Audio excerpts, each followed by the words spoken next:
are a lot of games on Steam. While some of them are well known, some others are not. From a horror game that actually scared me, to the strangest game I've ever played, to a game so obscure I got a Steam key to playtest it, here are a bunch of games you probably never heard of. Starting with I am a cat and my mother will feed me the food. this game is Crystalla. It is a Souls-like, but you are a cat, so that's cool. Crystalla actually means cat in Greek. That's crazy. Yeah, except it probably doesn't, but I sounded confident, right? You did. Yeah, let's just get into it, honestly. We're gonna name our character Bongus Dongus Mongus. Perfect. Go with shaman. I love the way you pronounce that. Or should we do Batalamage? Yeah, let's just do warrior. Pet, stray, or feral? Other difficulties. That's actually so fun. I'll do stray. So after choosing our character and giving them some much needed identity, we started the game. It ran pretty bad on my computer because the minimum specs is actually sort of insane. Even Elden Ring isn't nearly as intensive, but it was still playable-ish after turning all of my textures to Turbo Dookie. But with that aside, I will give the game a shot because it does seem pretty cool and it has cats in it. So that's basically bonus points on YouTube or whatever. We begin our journey in a dimly lit grassy area with a supposedly important character placed in the middle, impatiently waiting for us to talk to them. What? It's bugging out. Wait, what was that? Do I have to talk? What? I have to talk. I have to talk to whatever this thing is. So instead of just my character walking slowly and stopping and being like, oh, I should talk to the weirdo over there, it just straight up just throws me back to him. So apparently this guy is the leader of the Rexaka and goes by Atreus Stone. Yeah, and you are? Oh, yes. Yes. I am Bongus Dongus Mongus. You must be from somewhere or elsewhere. I am Bongus from elsewhere. He gives me the mission to embark upon the 6 clans to prove myself in becoming a Rexaka. These 6 clans comprise of Nizarjans, masters of nature magic, Mirtunins, known for their spirit magic, Liuminins, highly skilled in light magic, Tandarans, experts in ice magic, Kiozans, known for their fire magic, and finally Psychomanins, masters in psychic magic. I butchered all of those. But first I must find the Ranger Debal that Atreus sent to accompany me on my travels, which apparently he's in a place called Jaconda Lookout. So I head out on my journey and immediately stumble across the first enemy type, which are these weird dusty rat mummy things. These enemy designs are really cool actually. I make my way through hordes of enemies until I reach a drop-down section, which I had to add to the video because it's honestly the most cat thing in this game and a very smart gameplay decision. You take no damage from falling! That is such a cat thing to do! Soon enough, the actual game will begin, but before that, I missed this jump. Then find out these tumor things are shortcuts. Then learn some new tools. Oh my god. Look at these idiots.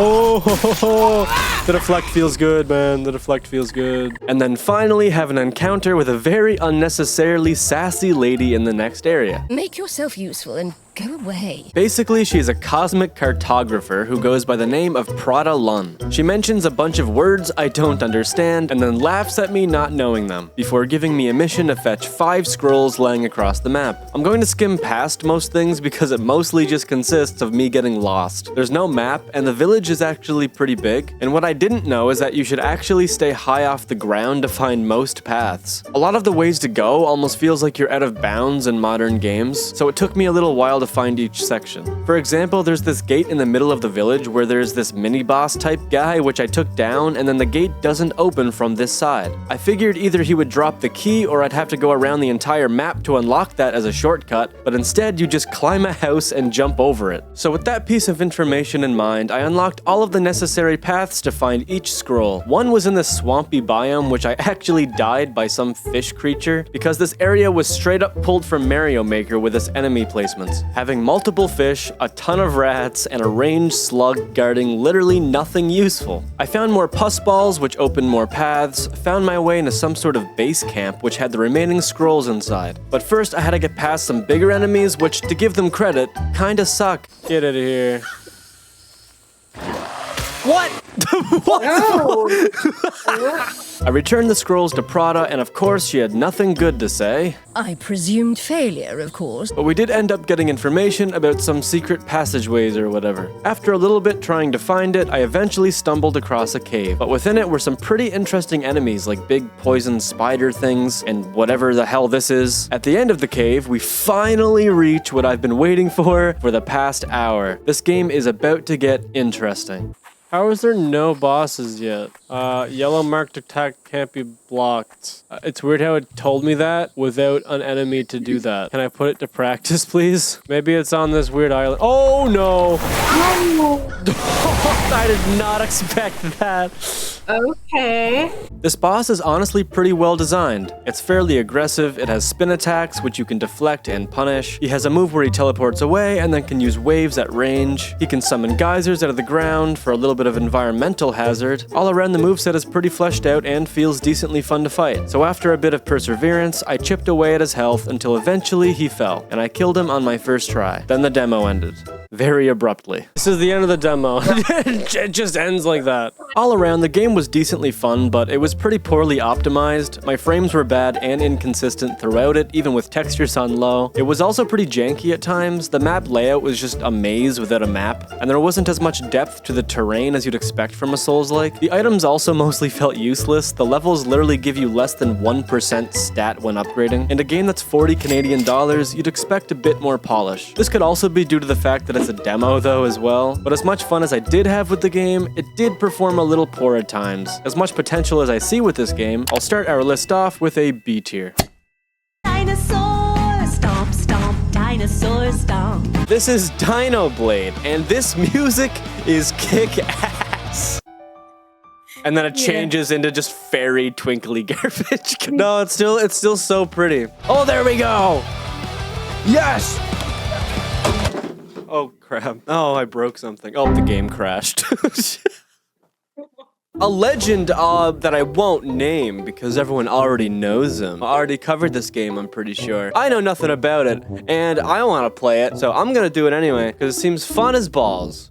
So, these balls want to enjoy a good time, because that was a sentence. So our story starts with a cinematic cutscene of our main character falling down, and then falling down some more. Oh, we're dead. Credits. Roll the credits. And that's literally it from that cutscene. So we load in, and I get a feel for the controls. It controls very weird, but it's fine. I walk towards the glowy thing and pick up my sword, and then the screen goes black before I stand before some big daddy dino dude, and he basically calls me a weak beta and says to step forward if I like to live.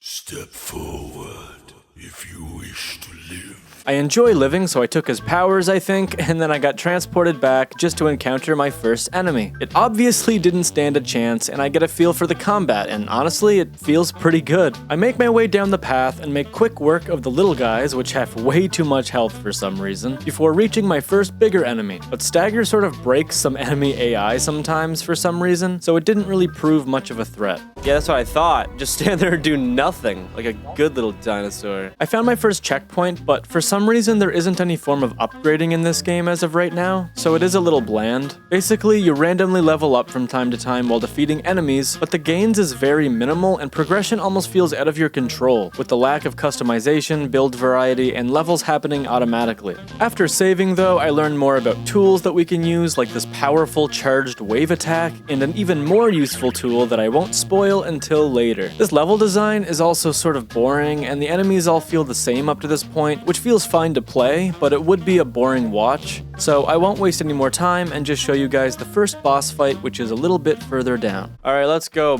Buster. Oh shoot! Kira the Exile! Why? This boss is pretty cool for an introductory boss. Its main move being a charge attack, but it also has spinny moves that feel pretty endless and is hilarious. Oh yeah, you like that deflect, buddy? Oh god. Oh, he does so much damage! Oh gosh! Oh, he's still going! He's still going! although you can deflect, but deflect in this game is actually super tight, so it is difficult to get it off consistently, especially when everything is a dinosaur. But thankfully telegraphs in this game are actually super solid, so it never really feels unfair, but rather just decently challenging. That's sort of its entire moveset though, so it only took me one attempt, and then I finished him off with one of this game's greatest mechanics, and that's when you deflect after their posture meter is full, which allows you to do a massive counter attack, which is flashy and does a ton of damage, so killing this boss felt pretty great overall. That was awesome. Deflecting is so precise, dude. After the boss's defeat, we get that strong tool that I mentioned earlier, but I'll let my actual gameplay showcase it instead. Let's go. Wait, summon? I can summon him? This is like Neo. Wait, that's crazy. You can get boss souls? Does he do his twirly thing or his chargy thing? I hope it twirls. I hope they twirl. Here, come here. Go! Yes! So there isn't much else to this demo in terms of gameplay, so I'll just go over the different enemy types on the way to the final boss since the biome stays the same, it's very linear, and there aren't any more upgrades. The final boss is worth it though. Trust me. The first unique enemy I encountered was this hammer guy, but I could just stun lock him for some reason, so he went down pretty easily. It's hard to tell because every enemy is so tiny you have to squint to see anything, but there are also these little guys that do cartwheels to attack and they hit like a truck. But that's it, I'm pretty sure, before the second boss, which is definitely an upgrade from the first and is also fun to fight. Oh, it's a boss. It's a boss. Unblockable attacks. Alright. Axe. His name is just Axe. Alright. Come on, Axe. The hardest part of this fight is that he's basically unstaggerable, so you have to find windows to attack and be ready to deflect to chip down his posture meter. Deflecting in this fight is pretty fun though, because he also does a bunch of spinny moves which can all be deflected before jumping in for some big damage at the end. He also has a ton of health, so persistence is also key here because a few wrong moves and it could mean the end of your run. This boss also has a red unblockable attack, which he takes on in the form of a dive bomb, which looks cool but just makes for easy damage if you dodge it. There's also a pretty cool sword clash mechanic where you spam attack, and if you win you get big damage on him as well. But those are all the new things in this fight, so after a bit of patience, he went down on my first attempt as well. And then I claimed his boss soul, which gave me the ability to use him, but for whatever reason it was bugged or unfinished or something and wouldn't allow me to equip it. Anyway, literally in the next room over was the final boss of the demo, and honestly this guy was a huge step up in difficulty from the previous two. Not that size matters, but like, it does. He's using a dinosaur as a weapon. Oh god. Holy. Well, I'm dead. That I was, good chum. 7 times to be exact. I'll go over his moveset to give you an idea of how fleshed out this boss actually is. One of his favorite moves is a red leaping slam attack which has good tracking, so you will have to properly time your dodge to avoid it. This can also be used from bottom to top, which has a lot faster telegraph, so it's pretty easy to get blasted by this one. He can also do a lightning fast tail whip while chaining multiple moves together like he did here and killed me. He also does filler moves like stomps and swings, which he can then use to chain into more powerful moves, which he does very often. One of his stronger attacks is when he starts with a red leaping slam and then follows into a spinning combo with weird delays that make it very hard to deflect. And to my surprise, it actually has a second phase, where it ditches his dino buddy for a more modern approach, and God himself, I guess, hands him a giant cleaver. That's a big weapon! That's a big weapon! Oddly enough though, he keeps the exact same moveset, just with more damage maybe, except he does gain an additional move where he throws his sword forward and then lunges himself towards it as well, which isn't as scary as it looks honestly, so second phase isn't too much of an issue as long as you don't have trouble with phase 1, which by the next few attempts I had pretty much down, so after a little while I whittled his gargantuan health bar down to 0. He fell like the rest of them and I obtained another boss soul that I couldn't use. Let's go gamers! After the boss perished, I pressed on and the game told me to break a rock. I obviously did, and a much cooler sword popped out of it. I tried to wield it as I deserve this from my intense victory from earlier. Do you see what I see? Yeah. And the demo ended. F you. Anyway, the game was great. The combat felt fun, it felt polished, and you can definitely tell that heart went into this project. Although it was a little bland, the highlight was definitely the bosses. I feel like the novelty will run out extremely quick if they don't keep things fresh throughout, so I'm really hoping they expand on this game because there is a lot of potential here. Maybe adding some more complex mechanics to dinosaurs, maybe give some armor or resistances, add buffs and debuffs, a skill tree, maybe this game can use different eras, or even different monsters entirely. I love the concept of the game, but dinosaurs can only do so many attacks, hence why we only really saw slams and swings. So I hope they run with it, I hope they get creative, and I hope to see the full version soon. I wish they'd have nothing but the best, and this game will be on the top of the list so far in A tier. Come, little children, the time's come to play. Cursed Despair offers a chilling experience where you and your friend will face a mysterious monster plunging into deep despair. Gather the necessary items to survive, perform the ritual, and stand firm amidst the darkness. And then we got a comment that says, it's like watching paint dry in the dark. If the paint occasionally screamed at you. Do I want to access all of my files?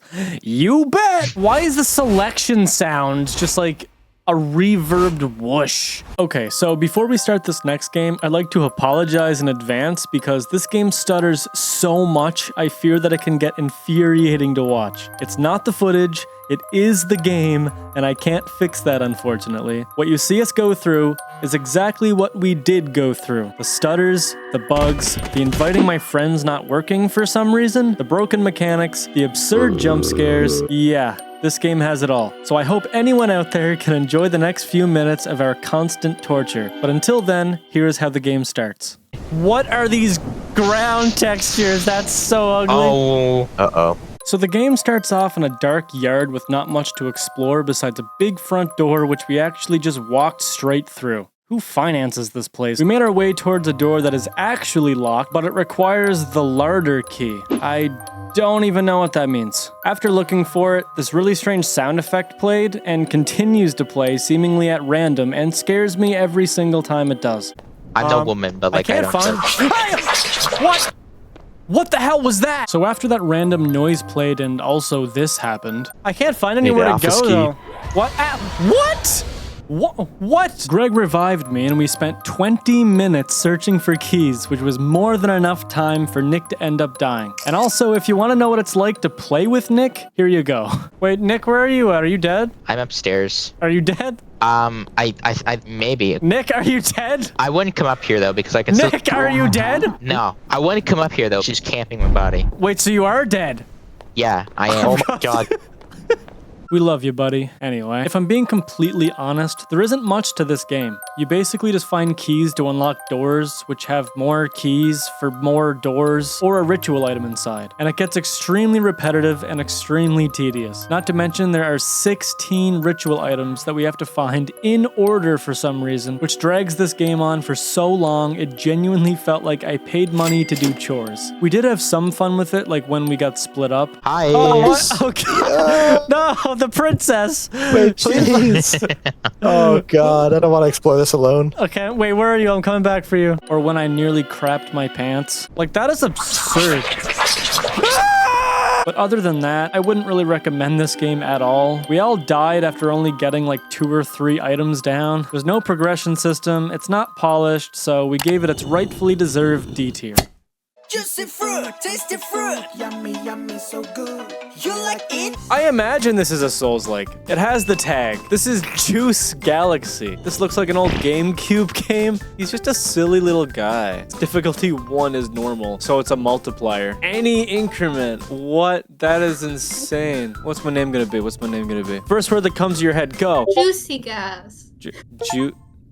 I pressed J to spell juice, and I got an achievement called J for juice. Okay, so this game is the weirdest and most infuriating Souls-like I have ever played, and that will come to light very soon. I don't want to spoil anything though, so I'll just begin our journey. After making our character the hottest juice in the galaxy, I appeared in a classroom with a silly-looking snake by the name of Miss Slithers, who stands in front of us, and we are immediately greeted with this game's humor.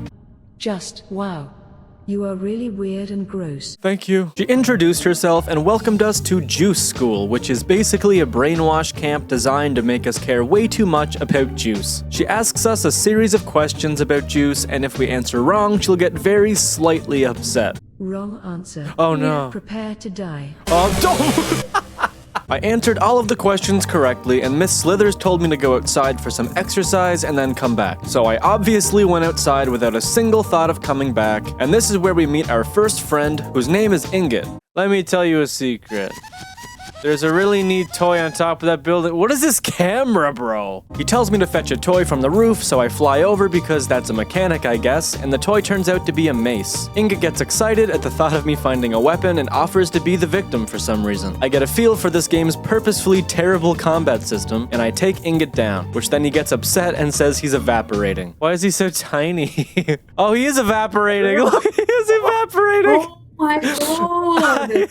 I then walked up to the juice door and did God knows what to it before it opened, and then I fell through for the next 30 seconds while the game's title card appeared on screen like a big cinematic moment not revolving around squishy creatures squirting each other with juice. I landed on the ground in a big cemetery with a fox standing near me. I talked to the fox and he was just chilling basically, and then he grew and I murdered him. This is a game. There's also a fountain nearby which you can use as checkpoints as well as to level up different stats like flight power, health, and damage. Before Fox died though, he told me to go to a weird cabin because why not, I suppose. So I traveled there, which was just a long journey with a couple enemies sprinkled here and there. I saved at the nearby fountain and then headed inside. I noticed there was a trap door, so I ventured through, which was the most agonizing experience ever. Not only does this combat suck bahunkus, but everything one-shot me while having a ridiculously large health bar. So basically what it came down to was me dying to a big enemy and then letting everything else kill each other on my corpse while I reaped the rewards and level up a butt ton just to get insta-killed again. Eventually though, I made it to the end, found another fountain, and went inside this stone creature thing's mouth and fell into a giant hole, which actually spawned a boss. I'm pretty sure this is the final boss. It's literally named the Creator, but because this game is fantastic, I used the same strat as before and just died.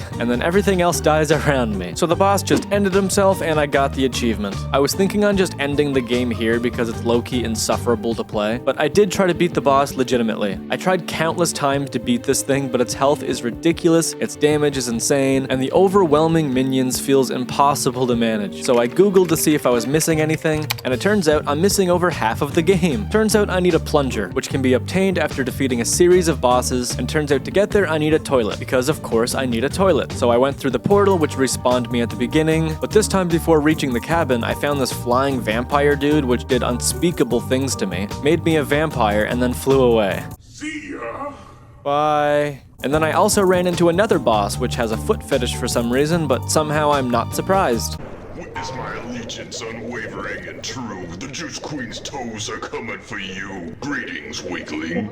What? He also does a ground slam, but that's literally it. I killed him, he got sad, and then I went back to the cabin. I was on my way to Toilet Galaxy or whatever, and something happened completely randomly that I did not expect at all. And Ingot actually stopped me abruptly and had something to say first.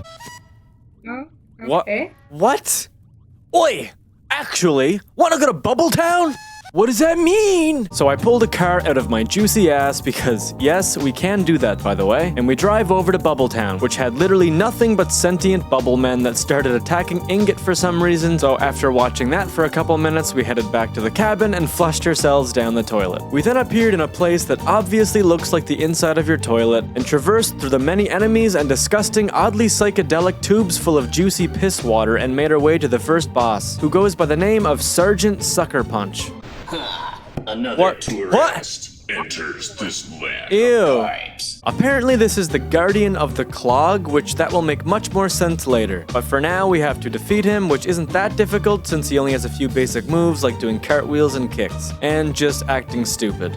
Even with these augmentations, I continue to fail. He gets taken down and drops his iconic weapon, the Plunger, which I can then use on the boss in the next room over, who is, you guessed it, the Clog. This is sort of a gimmick fight, but also sort of not. The Plunger is the only weapon that works on it, but you still fight it like a normal boss. This boss is super annoying though, since it only has one move, which is just flailing its arms around, and can insta-kill you if you're unlucky. It also has a ridiculous amount of health, and the Plunger critical hits it for thousands, but it's still takes a crazy amount of hits to take it down. Plus, for whatever reason, this game is made even more infuriating depending on the goofiness you made your character before. My arms are literally shooting out of my ass, therefore that's where the plunger goes to. So I had to do some weird strat where I stood just out of reach and tried blindly stabbing it from behind me. I finally took it down and we got to see the true antagonist of this game, which goes by Swirly D. Basically a demon with anime powers that likes to dip people's heads in toilets. Yeah. We freed him now. And I think that's literally all I can do in the game, really. I visited multiple sites trying to find a way to access this boss, but apparently you have to cheat it in or something. I have no idea. But I was so done with this game that I didn't want to go through that effort. There was, however, another boss called the Dream Eater, though, which apparently is in the mind of Mr. Fox. But to reach him, we need to find a bed in the cabin after defeating Miss Slithers. So I went back to the cemetery, flew all the way up past all of the planets, and Miss Slithers was waiting to punish us. This boss fight was super chaotic. There's a constant spam of minions everywhere while she charges with her weapon the entire time, but the game gave me a range weapon, so I used it and she went down pretty quickly actually. After she fell, we obtained her signature weapon, the Dragon Slayer, which is a beefy sword that does a crazy amount of damage, and I also found a tome that lets me duplicate my weapon as projectiles. So with my new upgrades in hand, I first went back to the creator and literally insta-killed him. That felt good. Then I finally went to the cabin, found the bed, and got transported to the dream world, where it's basically just a recreation of Slender, where we have to find a bunch of pages in a dark realm while there's some nightmare demon stalking us the whole time. After finding 5 of the pages, a trap door opened inside of the cabin, so I went back and explored the horrifying underground while the Dream Eater kept racing back and forth. Whoa! And the 2 remaining pages were inside, one just on the wall, and the other one underneath this odd castle structure at the end. I then ventured back outside to notice that the fox was moved out into the wilderness because he was scared of the demon. The demon then appeared on top of the cabin in his true form and then acted all menacingly before dashing towards the fox in an attempt to steal his soul. I equipped one of my ranged spells that I got from a large spider boss enemy in the overworld earlier, which is basically just a bunch of exploding suns that do a crazy amount of damage. So I just started blasting the demon and whittled down his health and made quick work of this supposedly endgame monster. If you fought this thing with a sword, it would be dang near impossible, I feel, but since I decided to practically cheat by harnessing the power of a god, it died and ragdolled across the floor in a hilarious way, and then I had myself some well-earned lunch. Can I eat you? I'm the Dream Eater now. Can I eat you? I can't eat you. I'm the Dream Eater now. I'm pretty sure that was technically the final boss, since this game gets updated in bursts. It feels a little anticlimactic if I'm being honest, but it is what it is. And pair that with the constant jank, poor level design, uninspired boss fights, terrible balancing, and a story not even meant to keep you caring, this game was honestly exhausting to play. I'd be doing myself an injustice if I placed it any higher than D tier. Flip, flop, This is a thing, apparently. You know that funny little mobile game that got banned on everything because apparently screens were broke because 12-year-old iPad kids can't handle the rage of just pressing a button? Where's mom's phone? I need to download Flappy Bird. Remember that funny game? Now there's Flappy Souls. Wow, this music is cinematic as hell, and I also can't turn it off, so... Alright, Yeah. So basically I'm a duck, and oh. This game is as shallow as it sounds. It's just Flappy Bird with Dark Souls aesthetics. I don't know what I was expecting, but I'm still disappointed. I needed some sort of goal here, so Kinga gave me a number to try and reach. Okay, I'm thinking numbers like 50. We'll try to hit 50. So after dying, that is wrong! And dying some more. And dying another 20 times, I finally started doing well, but this game sort of feels horrible to play. It's incredibly precise, yet the hitboxes also feel inconsistent, and I keep losing frames randomly throughout it. But after enough persistence and hating my life, I finally made it to my goal. Yes! I got it! Oh my god.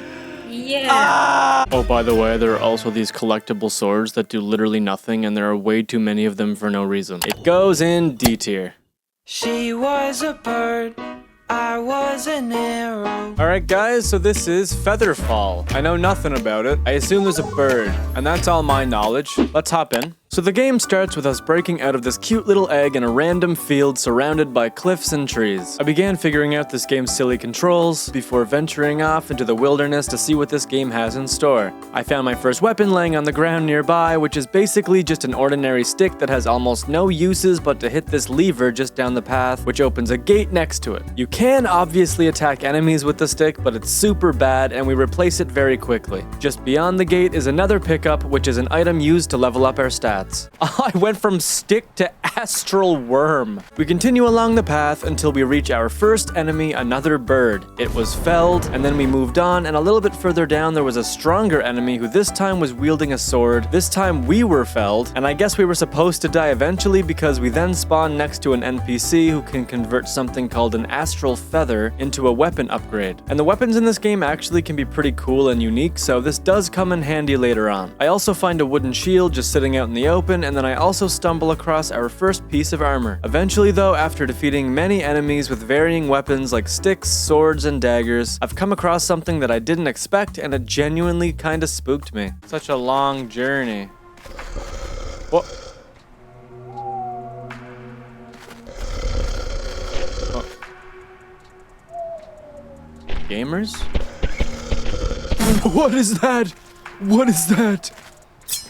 What is that? Big brute Adrian. Oh no.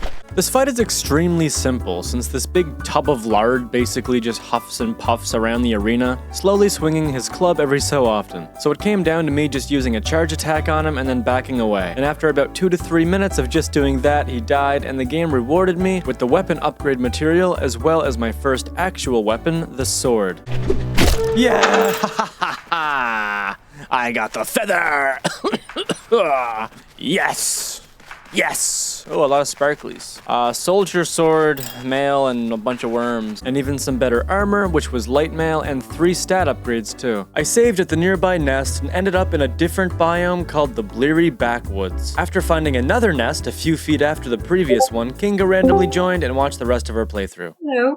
Oh wait, oh hello. Also, this next area is incredibly annoying. Not only does it have very frustrating bosses that we will uncover later, but it's also filled with an insane amount of difficult and weird enemies, like this whip guy who might as well be a mini-boss with its gargantuan health bar, range, and damage. It's also filled with these creepy eye things, which I think are this game's version of dogs from Dark Souls. Not to mention this area is practically a maze with hidden paths and bouncy bushes for some reason, but this game essentially incentivizes you to skip past the entire game though, since enemies don't give you XP and barely drop anything, and are just annoying to kill with this game's janky combat system. So I would just run past everything most of the time until I stumble across a boss and then try to find the nearest nest. But I'll give out some minor spoilers right now, which is that for whatever reason, the dev hates their player base and placed the nests after the boss fights instead of before it. So basically you have to do a 1 to 2 minute run back through a maze full of enemies each time you even want to attempt the fight again. Oh. If there's a nest after that... Yeah.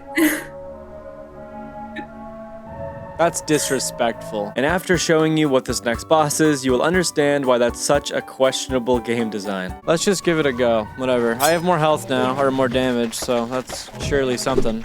So this next boss is Leader Lei Zhu, and their entire gimmick is basically attacking when you do. I don't know if that's intentional, but it's definitely a mechanic. When you get the boss around 70% health or so, it'll start input reading your every move and hit you with 95% accuracy whenever you strike. So this boss just came down to stacking up on health potions by killing enemies with a low % chance to drop some, and then face tanking hits on every charge attack until it dies. Eventually though, it did, and it was somehow worth it since it dropped valuable items like the whip that it was using, and I actually found it much better than the sword. So I took it into our next boss, which was another 2 minutes past a maze full of enemies, and that boss is the Beholder. Manu isn't that bad of a boss, he's just annoying. He basically spawns these little sparkly fart clouds on your character every few seconds while spawning enemies and then throwing temper tantrums if you get too close to him. He honestly kind of reminds me of Rom from Bloodborne, if that paints a picture of how dumb this dude is to fight. But he went down on my first try since I was able to use my keyboard. He's not that difficult, he's just annoying. It died, I got a ton of levels from him, and then I moved on and found another NPC who didn't want to fight me. I fought it anyway, killed it, and took its magic wand. wand, which looks super cool but sucks bahunkus, so it'll look pretty in my inventory instead. And that's everything to do in this biome, I'm pretty sure. I traversed a bit further until I reached the next main area, the Airy, which is extremely annoying. It had levers and dead ends everywhere, and it was filled with the worst kind of enemies. Okay, I shouldn't say the worst because that is yet to come, but they're not far off.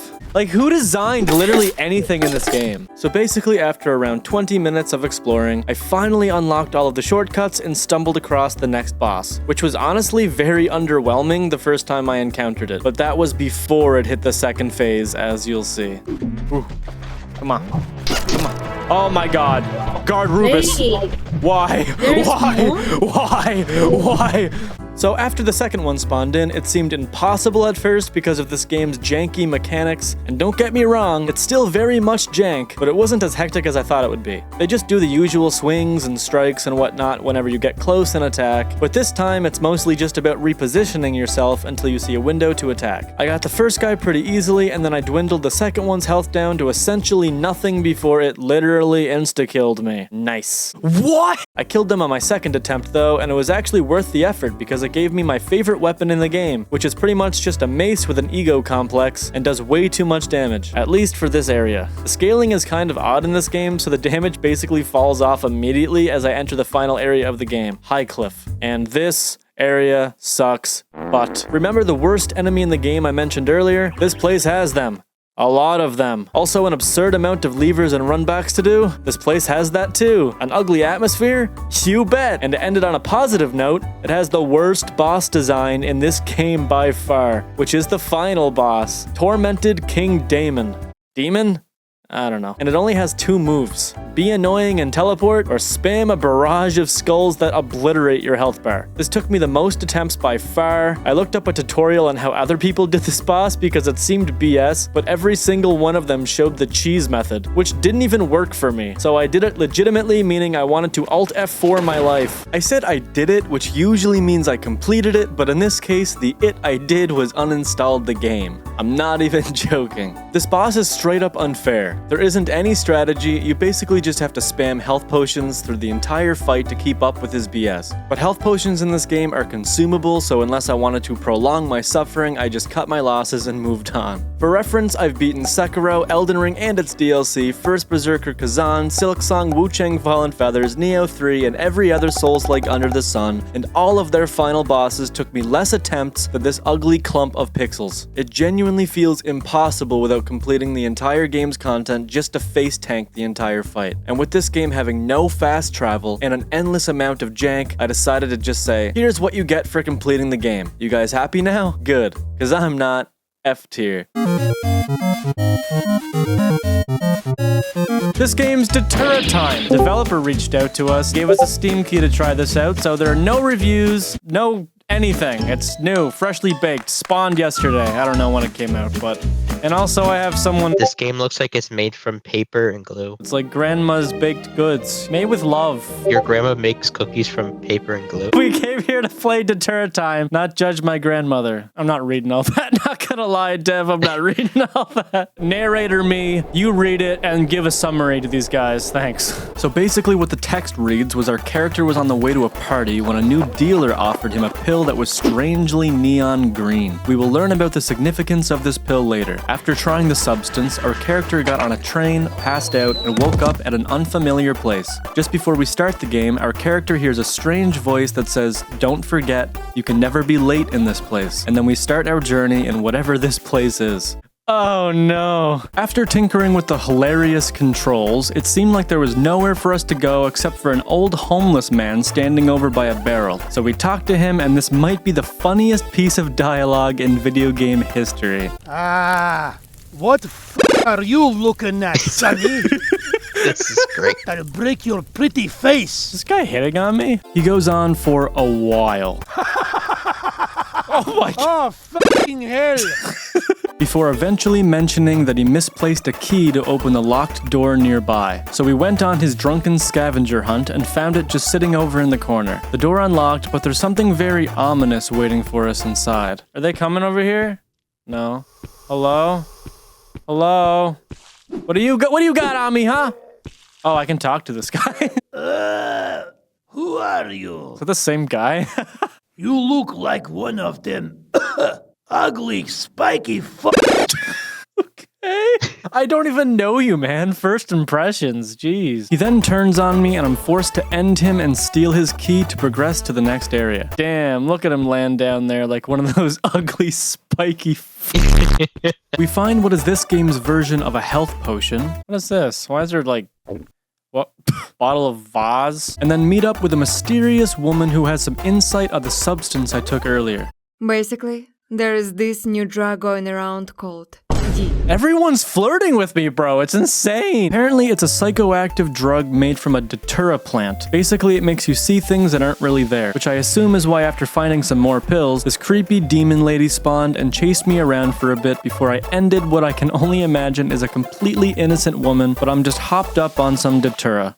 Oops. Through the door was an entire squad of military soldiers who started firing at me if I even got near them. Why were they firing at me? I don't know. But this is where the difficulty really ramps up because I died a lot. Like, a lot.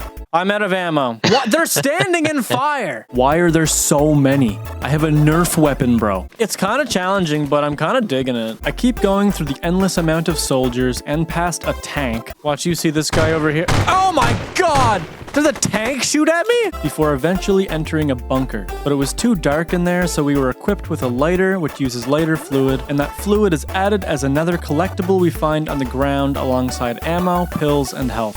After spending way too much time trying to navigate this maze, we stumble across something pretty unexpected before continuing forward. What? Is that chanting?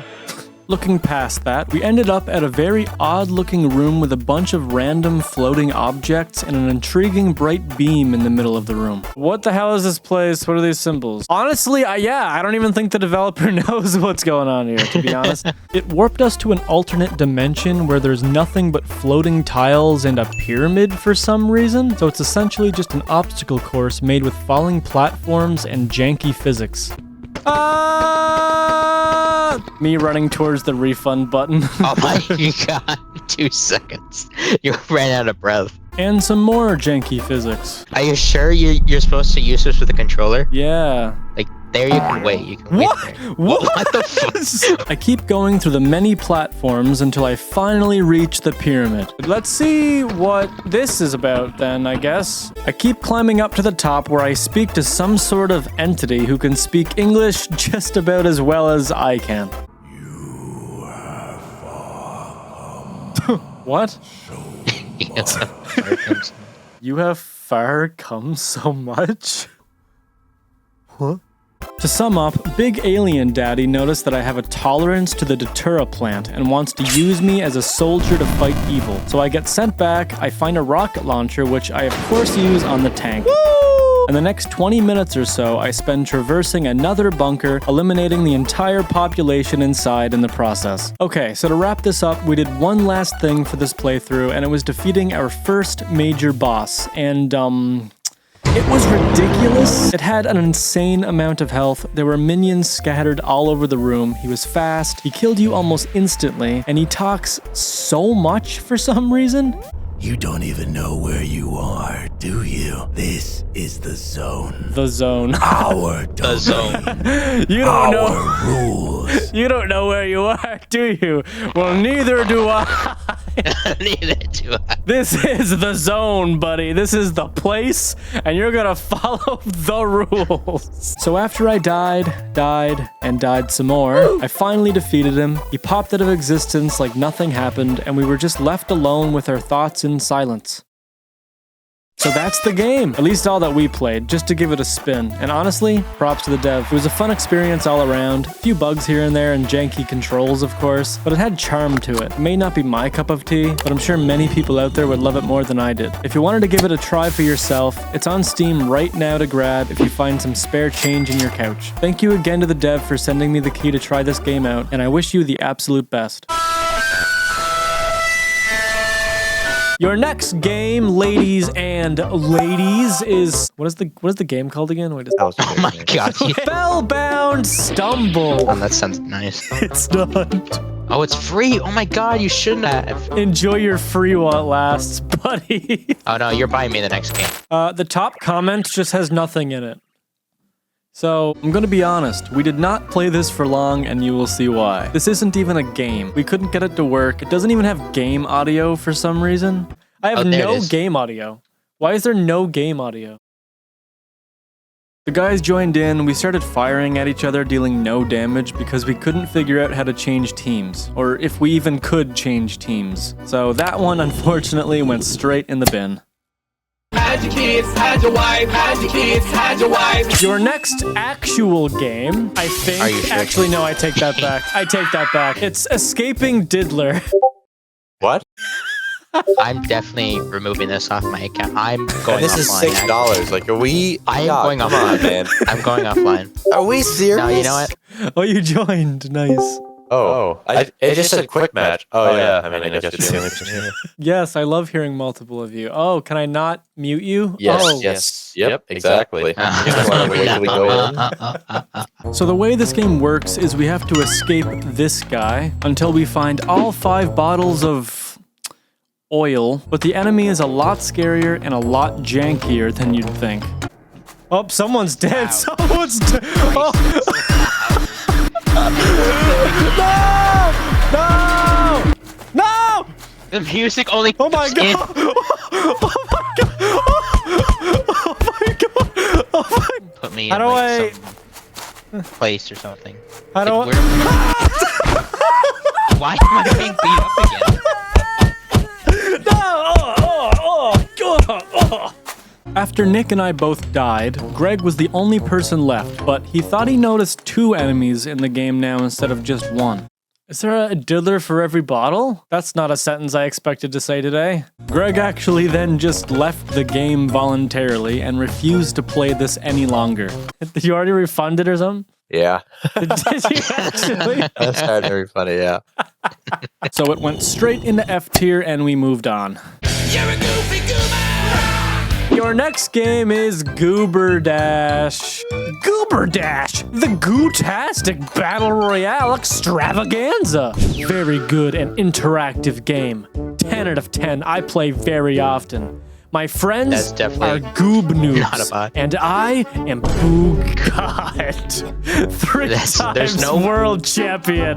Goober Dash nominated #1 in the world.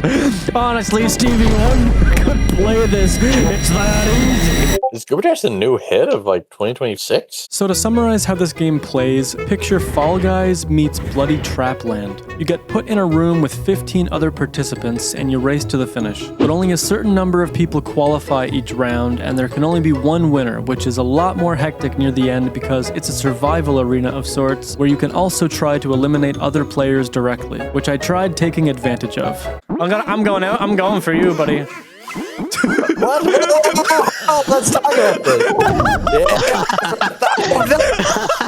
The game is adorable, it's fast-paced, you win cosmetics. Oh, where's your hat at, bro? Wait, you're not in a suit right now? Aw, dude, that's embarrassing. Wait, you didn't go to firefighter school and get this cool-ass hat? There are a lot of levels. There's even a creative menu to design your own levels. And overall, it's just a fun time. Unfortunately, the game isn't super fleshed out, though. There isn't much to do other than just run obstacle courses that feel pretty similar in 2D. So it does get a little stale eventually, and it wasn't updated for over a year as of now. So I can't say that it's a hidden gem, but it definitely has a lot of potential, so it'll sit in A tier. Thank you guys for watching until the end. If you want more of my content, YouTube thinks you will love the video on screen, and if you enjoy the song in the background, you can head over to my music channel and have a listen there.